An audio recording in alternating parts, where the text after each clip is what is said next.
जय हिंद साथियों।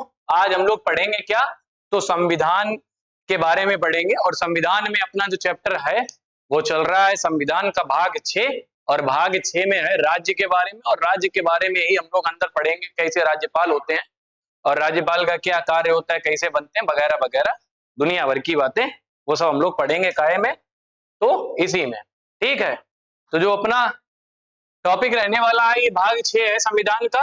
और राज्य के बारे में पढ़ेंगे 152 से लेके 165 तक। बढ़िया सी एक ट्रिक भी देखने को मिलेगी जिसके तहत में आपको जल्दी याद हो जाएगा।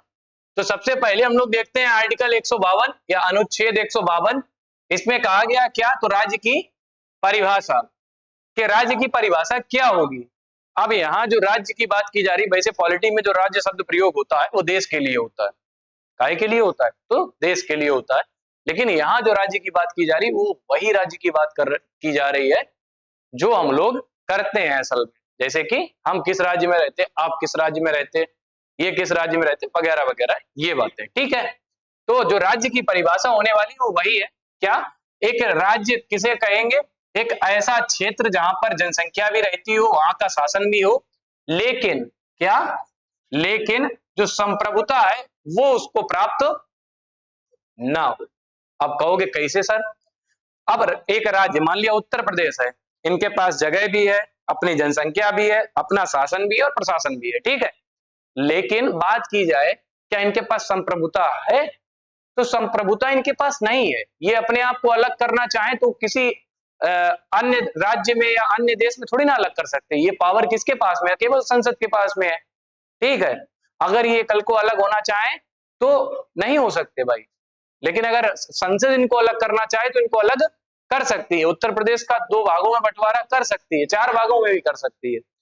अगर बात की जाए तो ये बाहरी कोई डिसीजन होगा या सेना से संबंधित कोई डिसीजन होगा तो उत्तर प्रदेश सरकार या फिर कोई राज्य नहीं ले सकता है। वो कौन ले सकता है, तो वो केवल कौन ले सकता है, तो जो ऊपर केंद्र की सरकार होगी। ठीक है, तो अनुच्छेद 152 में क्या कहा गया, राज्य की परिभाषा। और परिभाषा जो थी वो हमने बता दी कि क्षेत्र होगा इनके पास, इनकी जनसंख्या होगी, शासन होगा, प्रशासन होगा, लेकिन संप्रभुता नहीं होगी। चलो भाई, अब आती है अपनी एक बढ़िया सी निंजा टेक्निक, और निंजा टेक्निक है राज्यपाल के जो कुछ अनुच्छेद हैं, जो प्रमुख अनुच्छेद हैं उनको याद करने की। और वो ट्रिक क्या है कि रका निका यो ससस, रका निका यो ससस। तो रा से होगा अनुच्छेद 153, अनुच्छेद 153 जिसमें रा से होगा क्या, तो राज्यपाल का पद। तो राज्यपाल का पद कैसा है, तो इनके बारे में बात की गई। और राज्यपाल का पद लिया कहां से गया है, तो कहां से लिया गया है, याद रखना, कनाडा से लिया गया। कहां से लिया गया, राज्यपाल का जो पद है वो कनाडा से लिया गया। और बात कही गई काय में, तो 153 में। इसके बाद में आ जाते हैं अनुच्छेद 154 जिसमें बात की गई है का से क्या है, जो ट्रिक थी अपनी का, और का से है कार्यपालिका। तो ये कार्यपालिका का कैसा अध्यक्ष होगा, तो याद रखना ये कार्यपालिका का औपचारिक अध्यक्ष होगा। कैसा, औपचारिक अध्यक्ष। ठीक, तो प्रश्न ये है कि वास्तविक अध्यक्ष कौन होगा। अगर राज्यपाल औपचारिक अध्यक्ष है तो वास्तविक अध्यक्ष कौन होगा, तो याद रखना कौन होगा, सीएम या मुख्यमंत्री। ये कैसे होते कार्यपालिका के, वास्तविक अध्यक्ष। और औपचारिक अध्यक्ष कौन होंगे, तो राज्यपाल जी। अब बात काय में कही गई थी, है अनुच्छेद 154 में। अब अगला अनुच्छेद, अनुच्छेद 155 जिसमें बात कही गई है इनकी नियुक्ति की, काहे की, इनकी नियुक्ति की, इनकी नियुक्ति कैसे होगी। तो याद रखना यही बताए दे रहे हैं हम कि इनकी नियुक्ति कैसे होगी। तो इनकी नियुक्ति कौन करता है, प्रधानमंत्री की सलाह पर। किनकी सलाह पर, अनुच्छेद 155 में राज्यपाल की नियुक्ति की बात कही गई है, जो कैसे होती है, प्रधानमंत्री की सलाह पर राष्ट्रपति जी इनकी नियुक्ति करते हैं। ठीक है, कौन करते हैं, तो पीएम की सलाह पर कौन करते हैं, तो प्रेसिडेंट जी। ठीक है, राष्ट्रपति जी इनकी नियुक्ति करते हैं। अब बात करते हैं अनुच्छेद 156 या आर्टिकल 156, और इसमें बात की गई है इनकी कार्यकाल के बारे में। काय के बारे में, इनके कार्यकाल के बारे में। तो इनका जो कार्यकाल है कोई निश्चित नहीं है कि 5 वर्ष होगा कि 6 वर्ष होगा, कोई निश्चित इनका कार्यकाल नहीं है। ये तब तक रहेंगे जब तक राष्ट्रपति जी का मन होगा। कहने का तात्पर्य, एक शब्द आप लोगों ने सुना होगा, क्या वो शब्द है? राष्ट्रपति जी के प्रसाद पर्यंत। जब तक राष्ट्रपति जी चाहेंगे तब तक ये राज्यपाल के पद पे रह सकते हैं। ये बात कही गई है अनुच्छेद 100 काहे में? तो 56 में। अब देखते हैं अगला अनुच्छेद, अनुच्छेद 157 या फिर आर्टिकल 157। इसमें क्या कहा गया? राज्यपाल जी की योग्यता। तो इनकी योग्यता क्या क्या होनी चाहिए? तो पहली योग्यता, देखो ये वाला जो टॉपिक है ये सेम राष्ट्रपति जी को पढ़ना और तुरंत इसको पढ़ लेना, पूरा समझ में आ जाएगा, सेम याद हो जाएगा आपको। ठीक, कुछ बहुत ज्यादा परिवर्तन नहीं है, बहुत हद तक सेम ही है। ठीक है, तो इनकी जो योग्यता है बिल्कुल वैसी है जैसी एक भारत के राष्ट्रपति जी की होती है। तो पहली चीज क्या होगी कि भारत का नागरिक हो। क्या हो? भारत का नागरिक हो। क्या होना चाहिए? भारत का नागरिक होना चाहिए। और क्या होना चाहिए? पागल ना हो। क्या ना हो? पागल ना हो। और दिवालिया ना हो। क्या ना हो? दिवालिया ना हो। और क्या हो सकता है? और हो सकता है लाभ के पद पे ना हो। लाभ का पद मतलब किसी भी सरकारी पद पे कार्य ना कर रहा हो, कहीं विधायक ना हो। ठीक है, इन सब पदों के बारे में बताया गया कि इन सब में कोई भी पद पे ना हो, लाभ के पद पे ना हो जहां से उसको प्रॉफिट मिल रहा हो। और इसके बाद जो सबसे इंपॉर्टेंट चीज है कि 35 वर्ष की आयु पूरी कर चुका हो। ठीक है, मिनिमम एज उसकी 35 साल तो होनी ही चाहिए। तो ये बात काय में कही गई? अनुच्छेद 157 में। अब अनुच्छेद 158 में बात कही गई काय की? तो शर्तें, अर्थात राज्यपाल जो बनेंगे इनको बनने के लिए क्या क्या शर्तें हैं। तो शर्तें क्या क्या है? जो पहली शर्त है वो ये है, क्या कि ये विधानमंडल का सदस्य ना हो। काहे का? विधानमंडल का सदस्य ना हो। कहने का मतलब ये बोल सकते हो कि ये विधायक जी ना हो। ठीक है, किसी भी प्रकार से ये विधानमंडल के सदस्य ना हो, पहली चीज। दूसरी चीज, जिस राज्य में ये राज्यपाल बनेंगे, जिस राज्य में ये राज्यपाल बनेंगे वहां के ये क्या ना हो? नागरिक ना हो। समझ रहे? अगर आप यूपी के रहने वाले हैं तो आप यूपी के नागरिक तो हैं, तो इस वजह से आप यूपी के राज्यपाल नहीं बनाए जाएंगे, आप एमपी के बना दिए जाएंगे, महाराष्ट्र के बना दिए जाएंगे, अन्य किसी भी राज्य के बना दिए जाएंगे। जैसे कि फॉर एग्जांपल वर्तमान में उत्तर प्रदेश की जो राज्यपाल हैं वो कौन है? तो महामहिम आनंदीबेन पटेल जी हैं। और वो कहाँ की है? तो गुजरात की है। तो बात यही है। तो कई ऐसे साथ, जैसे अपने यहाँ पर बाबू श्री कल्याण सिंह जी जो थे वो भी क्या थे? राज्यपाल थे, लेकिन वो यूपी के तो नहीं बनाए गए थे, कर्नाटक के बनाए गए थे। वैसे ही वही बात कही गई है कि जो यहाँ का राज्यपाल होगा कहीं भी किसी भी स्टेट का, वो उस स्टेट का नागरिक नहीं होगा, सिटीजन नहीं होगा। तो ये बात हो गई काय की? अनुच्छेद 158 की। अब बात करते हैं अनुच्छेद 159 की। तो अनुच्छेद 159 में क्या कहा गया? 159 में इनके शपथ के बारे में कहा गया। और इनकी शपथ कौन दिलवाते हैं? तो हाई कोर्ट के मुख्य न्यायाधीश।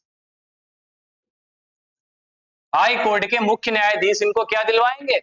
शपथ दिलवाएंगे। ठीक है, हाई कोर्ट के जो मुख्य न्यायाधीश होते हैं वो इनको शपथ दिलवाएंगे। अब एक बार दोबारा रिवीजन कर ले इसका, फिर हम लोग आगे बढ़ते हैं। ठीक है, तो सबसे पहली बात, अनुच्छेद 153 में इनके बारे में बताया गया कि राज्यपाल का एक पद होगा। और वो पद कहां से लिया गया? तो कनाडा से।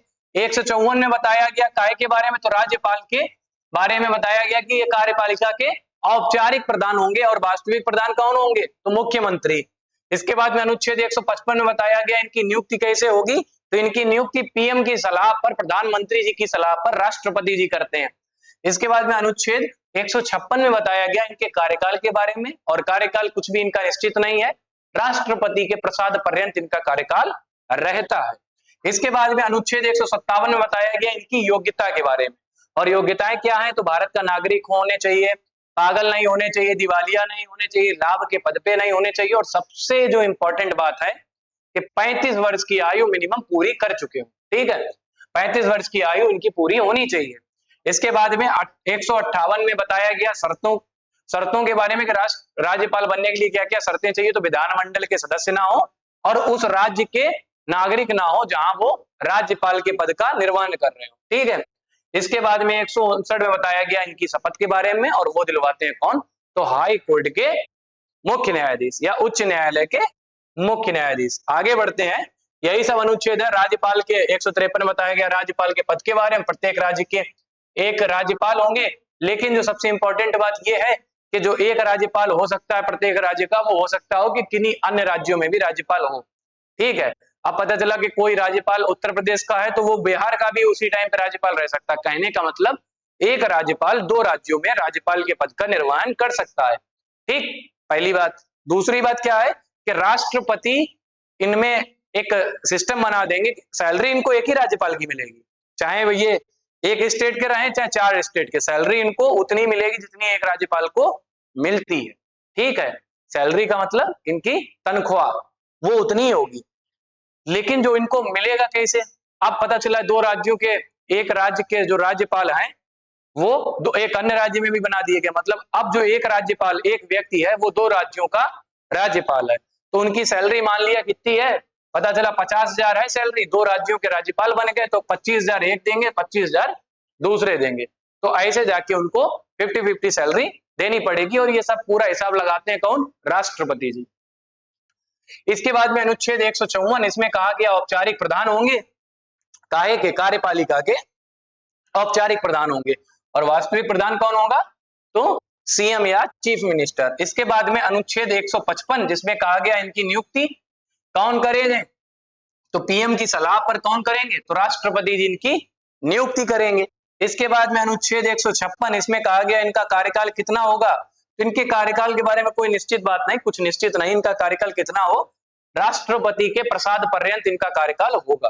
ठीक, 157 में कहा गया योग्यताएं, जो कि भाई भारत का नागरिक हो, पागल ना हो, दिवालिया ना हो, लाभ के पद पे ना हो, और 35 साल की आयु पूरी कर चुका हो। ठीक, आगे बढ़ते हैं हम लोग अनुच्छेद 158 में। इसमें कहा गया शर्तों के बारे में बताया गया। तो पहली चीज यही है कि विधानमंडल का सदस्य ना हो, अर्थात विधायक जी ना हो।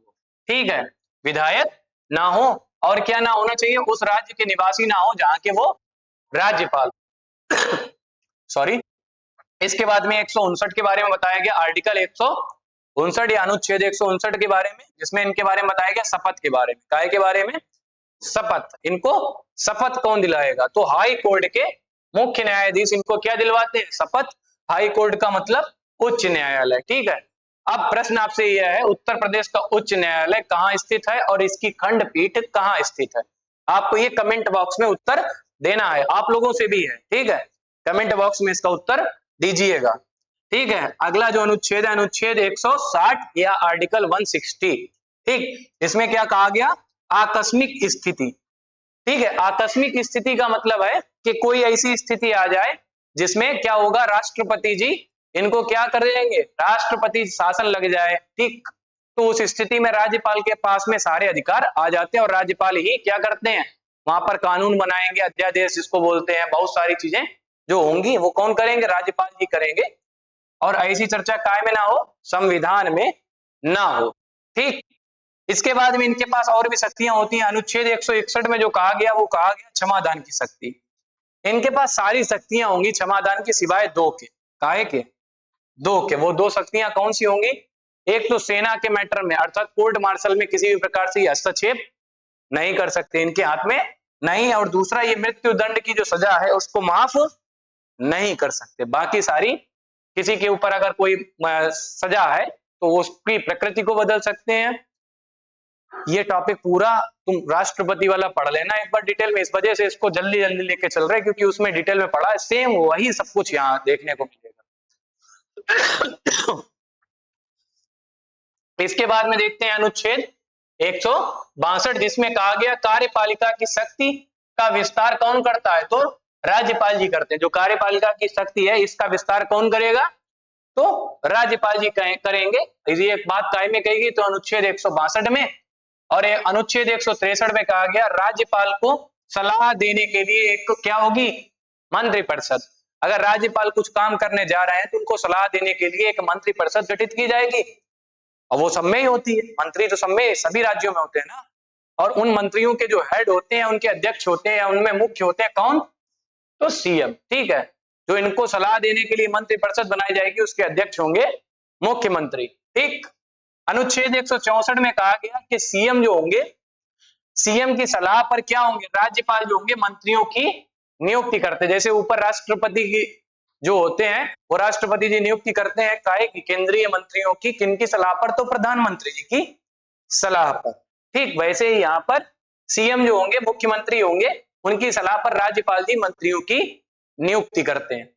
अब अनुच्छेद 165 आज की क्लास का अंतिम अनुच्छेद 165, जिसमें बताया गया महाधिवक्ता अर्थात एडवोकेट जनरल के बारे में, जिनको बोलते हैं एडवोकेट जनरल, ऐसा एक पद होगा जिसमें बताया गया अनुच्छेद 165 में। ये कौन होंगे, तो राज्य के प्रथम विधिक अधिकारी होंगे।